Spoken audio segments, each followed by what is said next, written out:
स्वामी, देखिए उस मनुष्य को। उसके पास सोने के लिए मखमली बिस्तर है, रहने को महल है और शरीर में कोई रोग भी नहीं है, फिर भी वो पूरी रात सो नहीं पाता। उसकी आंखों में ऐसा भय क्यों है? क्या कोई अदृश्य शक्ति उसे सता रही है? गौरी, उसे कोई और नहीं, उसका अपना मन सता रहा है। वो उन मुसीबतों से डर रहा है जो अभी तक आई भी नहीं है। यही मनुष्य का सबसे बड़ा दुर्भाग्य है। उसे वो दुख नहीं मारता जो उसे मिला है, उसे वो दुख मारता है जो उसने खुद बनाया है। उसका शरीर तो बिस्तर पर है, पर उसका मन कल के युद्ध के मैदान में खड़ा है। किंतु स्वामी, भविष्य की चिंता करना तो स्वाभाविक है, क्या ये गलत है?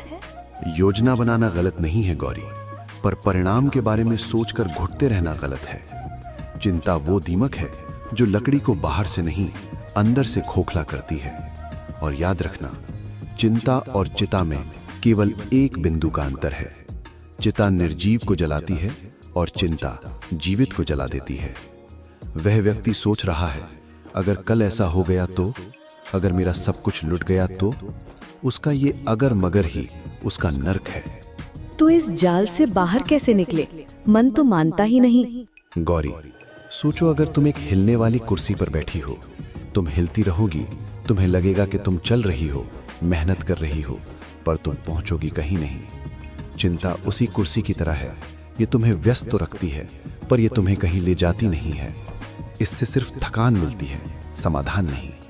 सत्य है स्वामी, पर जब मन में बुरे विचार आए तो उन्हें रोकें कैसे? उन्हें रोकने की कोशिश मत करो, बस उन्हें महत्व देना बंद कर दो।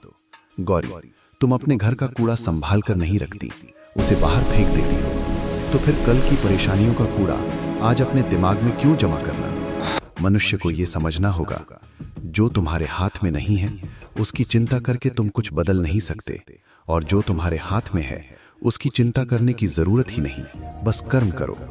आज का सूर्य देखो, आज की हवा महसूस करो, क्योंकि कल की फिक्र में आज का सुकून बेचना सबसे महंगा सौदा है। तो सुखी जीवन का रहस्य क्या है? समर्पण। जिसने ये मान लिया कि मेरी नाव की पतवार महादेव के हाथ में है, वो तूफान में भी सोता है। और जिसे खुद पर अहंकार है कि मैं ही सब संभाल लूंगा, वो शांत लहरों में भी डूब जाता है। इसलिए बोझ मुझे दे दो और तुम चैन से सो जाओ। हे व्यर्थ की चिंता में जलने वाले मनुष्यों, अपने दिमाग को अपना शत्रु मत बनाओ। महादेव का ये शांति सूत्र याद रखो। चिंता करने से कल की मुसीबत कम नहीं होती, बस आज की ताकत कम हो जाती है। हर हर महादेव।